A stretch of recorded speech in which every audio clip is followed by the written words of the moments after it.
Bismillahirrahmanirrahim. Assalamualaikum warahmatullahi wabarakatuh. Baiklah, kami dari kelompok 2 akan mempresentasikan tentang pengukuran kinerja menggunakan Balance Scorecard atau BSC di radio Fresh FM 105.8.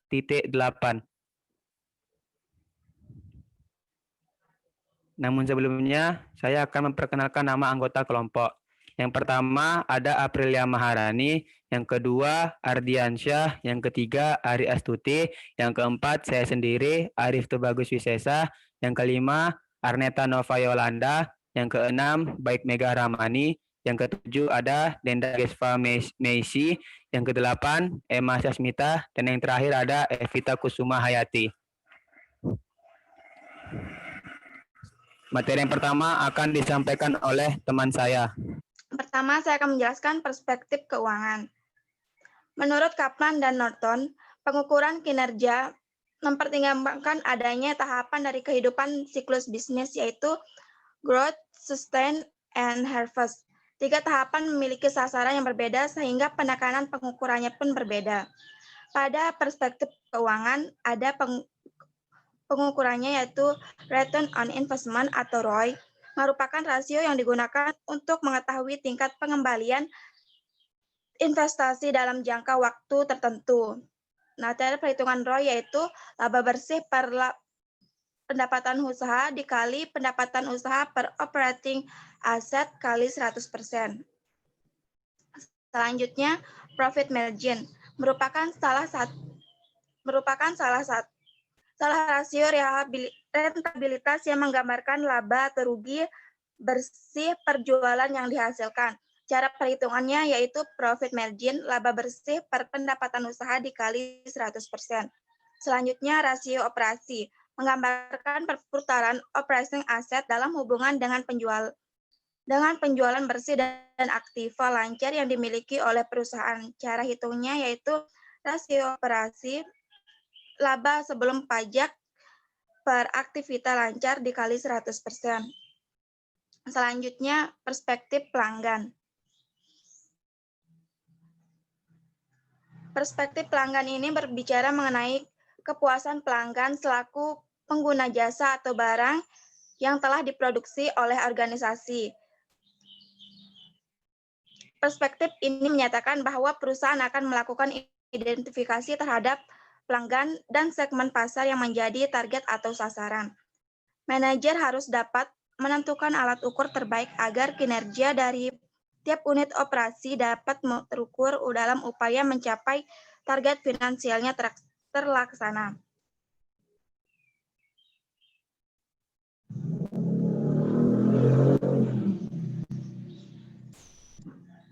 Pada perspektif pelanggan ini, terdiri dari beberapa ukuran. Yang pertama, tingkat retensi pelanggan.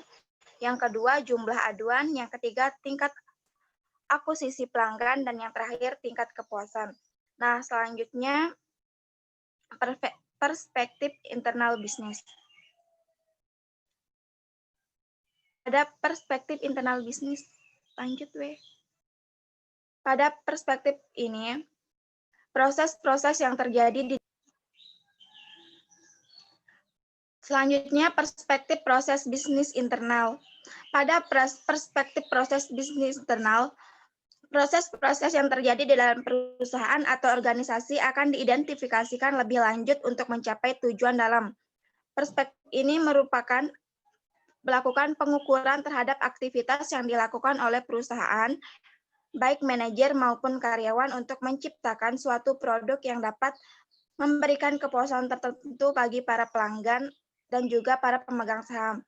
Pada perspektif ini terdiri dari beberapa ukuran, yaitu inovasi produk dan proses operasi. Inovasi produk yaitu dengan mengukur jumlah produk baru dibandingkan dengan jumlah penjualan produk sebelumnya. Selanjutnya, proses operasi yaitu dengan mengukur jumlah produk baru dibandingkan dengan jumlah penjualan produk-produk sebelumnya.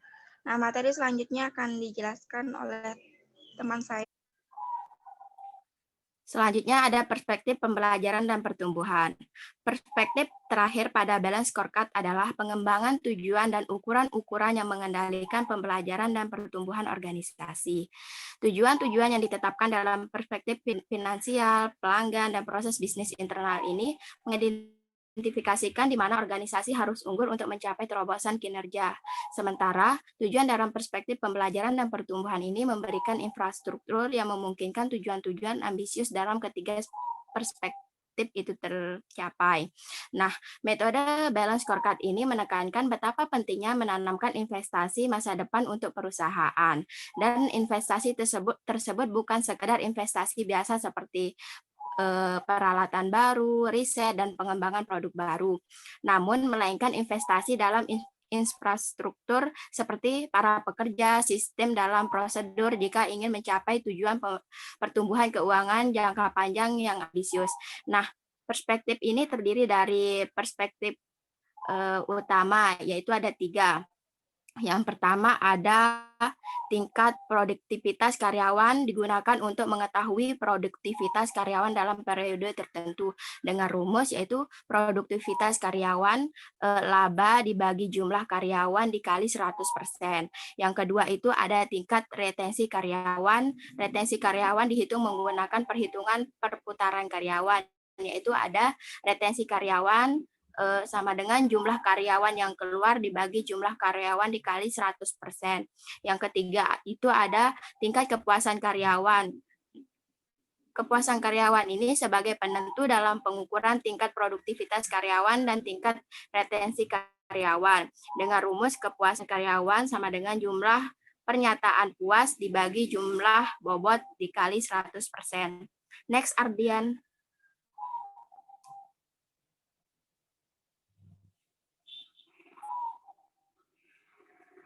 Selanjutnya yaitu ada program kerja yang akan dijalankan untuk perbaikan kinerja Radio Grace FM Pekanbaru.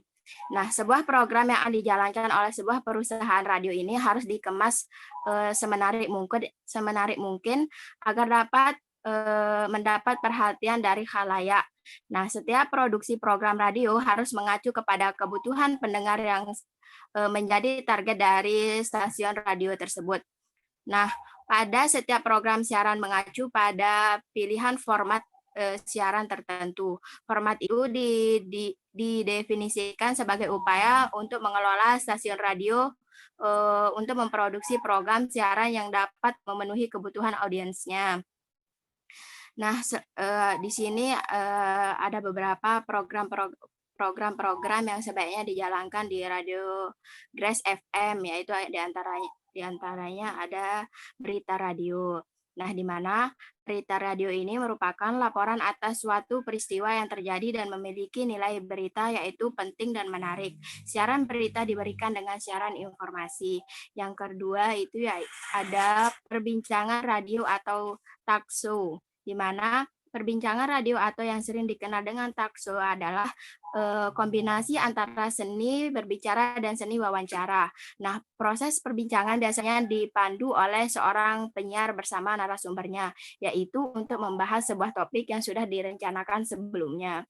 Yang ketiga itu ada infotainment radio, di mana infotainment berarti informasi dan entertainment, di mana suatu kombinasi antara sajian informasi dan hiburan atau sajian informasi yang bersifat menghibur. Nah, infotainment ini kerap disebut dengan majalah udara atau air magazine. Selanjutnya ada musik. Nah, musik itu merupakan bagian terbesar dalam program radio. Kenapa? Karena pada umumnya stasiun radio itu menyajikan musik dalam siarannya dari berbagai sumber rekaman musik seperti tape, CD, turntable, maupun komputer. Selanjutnya di sini ada drama. Nah, drama ini merupakan komposisi yang diciptakan untuk menceritakan kisah melalui aksi dan dialog. Sebelum drama dalam bentuk siaran mencakup alur cerita awal, tengah, dan akhir. Selanjutnya ada variety, di mana suatu program yang disajikan terdiri dari sejumlah kombinasi atau gabungan dari beragam format acara yang dikemas secara dinamis, yaitu program variety ini terdiri dari Beberapa segmen berupa info aktual, tips dan trik perbincangan atau diskusi, kuis, permintaan lagu, gosip, ramalan cuaca, dan lain sebagainya. Yang terakhir itu ada dakwah. Nah, program dakwah ini adalah program yang bermuatan atau bernuansa syair Islam, di mana dalam proses dakwah ini stasiun radio mengemas pesan-pesan yang mengandung upaya positif untuk meningkatkan taraf hidup manusia dan nilainya sesuai dengan tuntunan hidup hidup yang mengacu pada konsep kehidupan yang diterapkan Tuhan atas mereka. Sekian, terima kasih.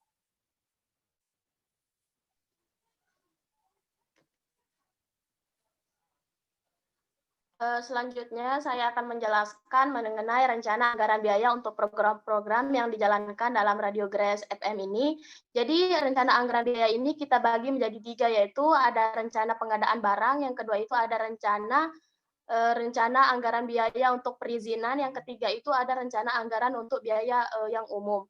Yang untuk rencana pengadaan barang ini ada barang-barang yang kita butuhkan. Yang pertama itu ada meja plus kursi untuk penyiar, yang kedua meja plus kursi untuk operator, yang ketiga pesawat pemancar, yang keempat antena, yang kelima tiang antena, yang keenam speaker, yang ketujuh ampli power, yang kedelapan mixer 4-track, yang 9 komputer broadcast, yang ke-10 ada mikrofon, yang ke-11 itu ada standar mikrofon, yang ke-12 itu headphone, yang ke-13 itu ada pesawat telepon. Nah, dari total rencana anggaran biaya untuk pengadaan barang ini itu jumlahnya 41.880.000. Nah, data-data harga ini kita peroleh dari tokopedia.com. Nah, harga yang sudah tertera di sini itu belum termasuk biaya kirim. Next. Nah, selanjutnya itu ada anggaran untuk perizinan dan streaming radio. Nah, yang pertama itu untuk pengurusan perizinan radio, yang kedua itu untuk pembuatan sistem streaming. Nah, untuk pengurusan perizinan radio itu dia pengurusan izin radio komunitas dapat mencapai rentang waktu 1 tahun. Nah, dananya itu sekitar 25 juta. Yang kedua, untuk pembuatan sistem streaming itu ada server IBM X3100 dan lainnya itu sekitar kalau dikonversi ke rupiah itu sebanyak 46.635.040 rupiah. Nah, ini tuh kita sesuaikan dengan rupiah hari ini. Yang kedua itu ada biaya operator ISP.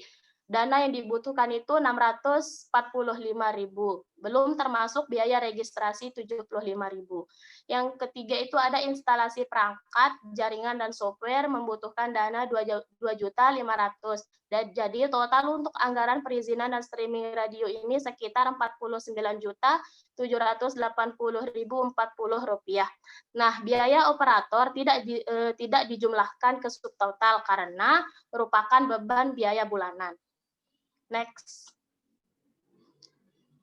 Nah, ini merupakan anggaran untuk biaya program untuk biaya umum, untuk program-program yang akan dijalankan, yaitu untuk konsumsi. Konsumsi kita jumlahkan ada 7 karena kita memiliki 7 program dengan harga satuan 200.000, jadi totalnya 1.400.000. Yang kedua itu surat menyurat, harga satuannya 300 dengan total 2.100.000. Yang ketiga itu ada fotokopi naskah, harga satuannya itu 50.000, totalnya 3.500.000. Yang keempat itu ada biaya talent, harga satuannya 500, totalnya 3.500.000.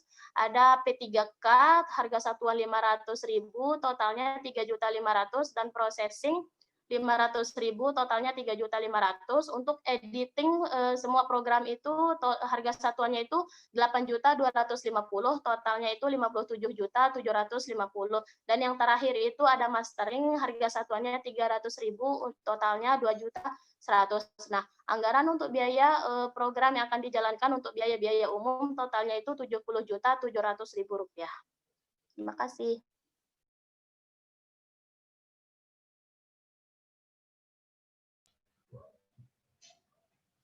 Nah, selanjutnya akan saya jelaskan mengenai penetapan ukuran dan inisiatif strategi perspektif keuangan, di mana keberhasilan pencapaian sasaran strategi diukur diukur melalui indikator yang disebut ukuran strategi. Indikator ini memberikan ukuran kuantitatif sejauh mana perusahaan berhasil mencapai sasaran strategi tiap perspektif. Menurut Gesper, bahwa terdapat dua jenis strategi BSC, yaitu Length Indicator atau ukuran hasil dan Lead Indicator atau ukuran pemacu kinerja. Lag indikator merupakan ukuran hasil yang mencerminkan sasaran strategi sepanjang proses bisnis perusahaan di masa lalu. Lead indikator adalah aktivitas yang mendorong pencapaian sasaran strategi tersebut. Suatu BSC yang baik harus memiliki kombinasi antara lag indikator tanpa lead indikator tidak akan mengkonsumsikan sebagai bagaimana target dapat dicapai, sedangkan lead indikator tanpa lag indikator maka hanya akan memungkinkan unit-unit bisnis mencapai peningkatan operasional jangka pendek. Berikut ini saya akan menjelaskan ukuran strategi dari tiap perspektif. Di mana yang pertama ada perspektif profit atau keuangan. Ukuran strategi keuangan menunjukkan apakah strategi inisiatif strategi dan implementasinya maupun memberikan kontribusi dalam menghasilkan laba bagi perusahaan. Ukuran keuangan umumnya diwujudkan dalam profitabilitas pertumbuhan dan shareholder value, di mana sasaran strategi yang pertama ada peningkatan profit, di mana landing indikatornya peningkatan pendapatan dan mengurangi biaya. Lagging indikatornya pertumbuhan laba, indikator kinerjanya presentasi pertumbuhan laba, dan inisiatif strateginya peningkatan produktivitas dan komitmen pelanggan atau pendengar melalui cost effectiveness sehingga terjadi peningkatan laba. Peningkatan pendapatan, di mana landing indikatornya ada peningkatan kepuasan pendengar, di mana lagging indikator ada pertumbuhan pendapat, indikator kinerjanya presentasi pertumbuhan pendapat, inisiatif strateginya meningkatkan kepuasan pendengar. Di mana ada sasaran strategi peningkatan jumlah pendengar, di mana leading indikatornya peningkatan jumlah program, lagging indikatornya pertumbuhan jumlah pendengar, indikator kinerjanya presentasi data pertumbuhan jumlah pendengar, inisiatif strategi menyajikan program yang menarik. Di mana ada sasaran strategi yang selanjutnya ada peningkatan produktivitas biaya operasional. Di mana pada leading indikatornya penurunan biaya dan peningkatan jumlah pendengar.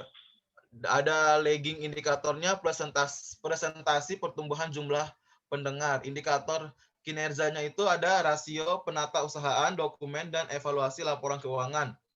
Inisiatif strateginya ada mengurangi biaya yang kurang diperlukan. Selanjutnya akan dijelaskan oleh teman saya. Selanjutnya, penetapan ukuran dan inisiatif strategi perspektif pendengar. Perspektif ini membahas tentang kepuasan pelanggan yang dapat dilihat dari bertambahnya pelanggan baru dan pelayanan yang baik. Berikut tabel sasaran ukuran dan inisiatif strategi perspektif pendengar. Yang pertama itu ada sasaran strategi peningkatan kepuasan pendengar yang dipenuhi.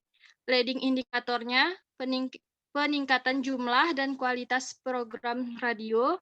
Untuk lagging indikatornya jumlah kepuasan pendengar yang dipenuhi, indikator kinerjanya indeks kepuasan pelanggan yang dipenuhi, dan inisiatif strateginya meningkatkan seluruh aktivitas siaran dalam kerangka pelayanan pendengar. Sasaran strategi selanjutnya yaitu pemenuhan layanan unggulan. Leading indikatornya peningkatan kualitas layanan program radio, lagging indikatornya pertumbuhan jumlah dengan kualitas pelayanan yang baik, indikator kinerjanya persentase revisi dokumen pelaksanaan anggaran yang diselesaikan tepat waktu, dan inisiatif strateginya memberikan materi yang sesuai dengan kebutuhan pendengar. Sasaran strategi selanjutnya itu peningkatan citra perusahaan terhadap pelanggan.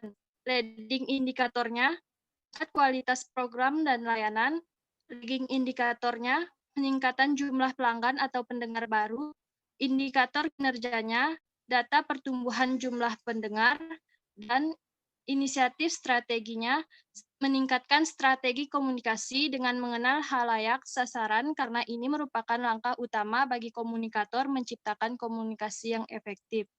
Selanjutnya dijelaskan oleh teman saya.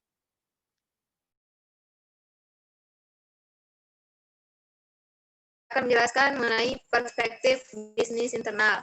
Perspektif ini meliputi proses-proses yang paling kritis untuk mencapai tujuan peningkatan nilai bagi pelanggan dan pemegang saham. Banyak organisasi memfokuskan untuk melakukan peningkatan proses-proses operasional dalam Gaspers 2011.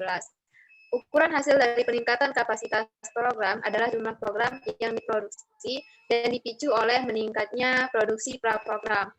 Peningkatan praprogram diukur dari hasil pertumbuhan jumlah program dalam periode tersebut dan dipicu oleh produktivitas karyawan. Baik, selanjutnya. Sasaran strategi yang pertama itu ada peningkatan kapasitas program. Leading indikatornya adalah pertumbuhan jumlah program yang dijalankan. Lagging indikatornya pertumbuhan jumlah produksi program. Indikator kinerjanya cakupan peningkatan kapasitas dan pembinaan lembaga penyiaran. Inisiatif strategi melakukan proses perancangan program yang sesuai dengan keinginan pelanggan. Yang kedua, peningkatan kualitas program. Itu leading indikatornya produktivitas karyawan. Lagging indikatornya tingkat kualitas program. Indikator kerjanya persentase revisi dokumen pelaksanaan anggaran yang diselesaikan tepat waktu. Inisiatif strateginya memberikan proposisi nilai yang akan menarik perhatian dan mempertahankan pelanggan dalam segmen pasar sasaran. Yang ketiga, penurunan jumlah program kurang peminat. Itu leading indikatornya tingkat kualitas program. Lagging indikatornya persentase program lawas. Indikator kinerjanya data jumlah program lawas. Inisiatif strateginya mempertahankan program menarik. Dan yang terakhir adalah peningkatan produktivitas program siaran, yang mana leading indikatornya adalah tingkat kualitas program siaran, lagging indikator jumlah produksi program, indikator kinerjanya data jumlah program, dan inisiatif strateginya adalah menekankan kepada penyampaian program kepada pelanggan secara efisien dan tepat. Itu saja dari saya. Selanjutnya akan dijelaskan oleh rekan saya.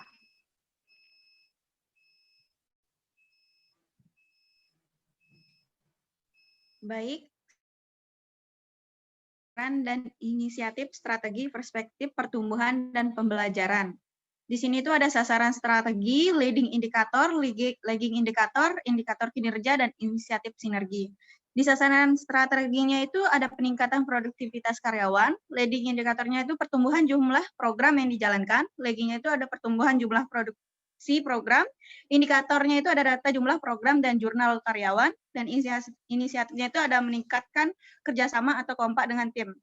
Yang sasaran strategi yang kedua yaitu pencapaian kebutuhan jumlah karyawan. Leadingnya itu tingkat kompetensi karyawan, laggingnya itu jumlah karyawan saat ini, dan indikatornya itu data jumlah karyawan. Inisiatifnya itu ada menyediakan fasilitas yang mendukung. Yang ketiga yaitu adalah peningkatan komitmen karyawan. Leading indikatornya itu adalah tingkat kepuasan terhadap lingkungan kerja. Laggingnya itu tingkat kehadiran karyawan. Indikatornya itu adalah persentasi kehadiran karyawan. Inisiatifnya itu adalah melakukan evaluasi secara berkala. Selanjutnya, next.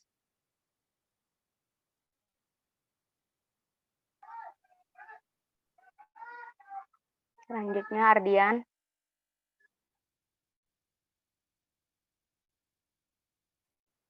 Selanjutnya itu adalah hasil penetapan pengukuran kinerja dengan balance scorecard di Radio Grace 105,8 FM tahun 2009 sampai 2011.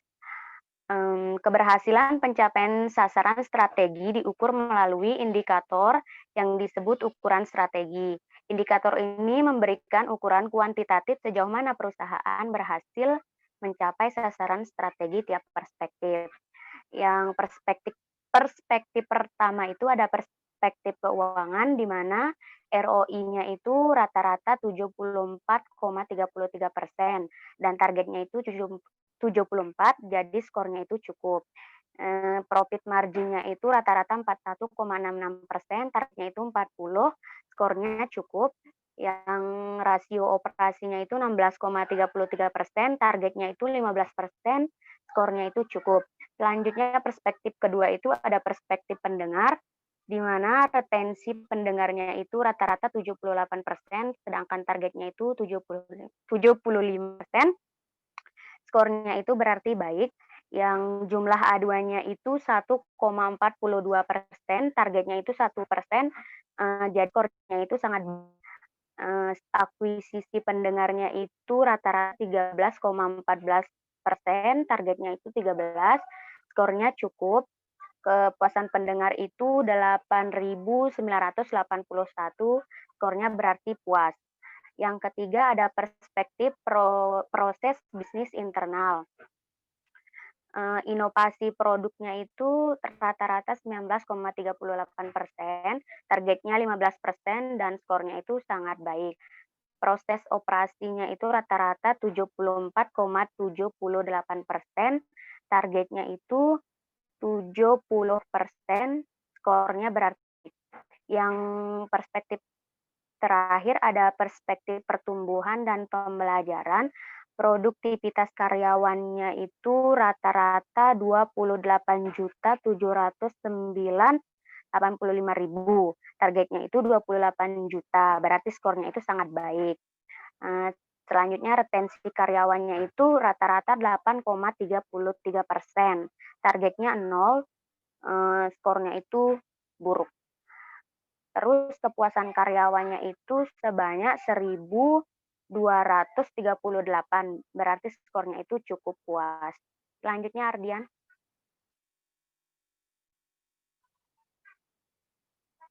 Selanjutnya itu ada usulan perbaikan kinerja di Radio Grace FM Pekanbaru bila diukur dengan menggunakan balance scorecard dapat diketahui prioritas perusahaan itu yang pertama perspektif keuangan dengan persentase prioritas 50%. Karena perusahaan ini merupakan perusahaan swasta, perusahaan berusaha mencapai keuntungan maksimal agar kegiatan operasional sehari-hari dapat dilakukan dengan baik. Prioritas kedua yang menjadi fokus perhatian perusahaan adalah proses bisnis internal dengan presentasi sebesar 25%.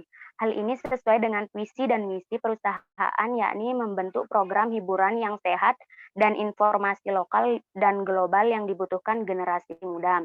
Yang prioritas ketiga yang menjadi fokus perhatian perusahaan ini adalah perspektif pendengar dengan presentasi prioritas 15%. Perusahaan berusaha semaksimal mungkin memberikan sebuah sajian hiburan yang baik bagi para pendengar agar para pendengar menjadi tertarik dan loyal kepada perusahaan. Perspektif yang terakhir itu yang menjadi prioritasnya itu adalah perusahaan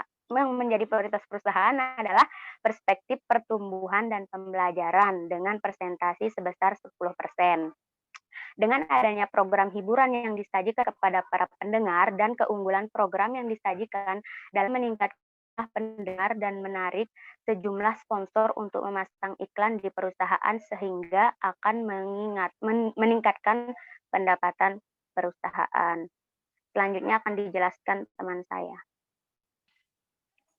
Baiklah, di sini saya akan menjelaskan kesimpulan dari penjelasan teman-teman saya, yaitu faktor-faktor yang perlu mendapat perhatian perusahaan adalah yang pertama, perspektif keuangan, karena semua indikator penilaian masih berada pada kategori cukup baik. Yang kedua ada perspektif pelanggan, terutama pada indikator akuisisi pendengar masih berada pada kategori cukup baik. Yang terakhir ada perspektif pertumbuhan dan pembelajaran. Indikator karyawan berada pada kategori sangat buruk dan tingkat kepuasan karyawan berada pada kategori cukup puas. Dengan menggunakan metode balance scorecard diperoleh kinerja perusahaan berada pada kategori cukup baik. Mungkin cukup sekian yang dapat kami sampaikan. Kurang dan lebihnya kami mohon maaf. Wabillahi taufiq wal hidayah, waridho wal inayah. Wassalamualaikum warahmatullahi wabarakatuh. Waalaikumsalam.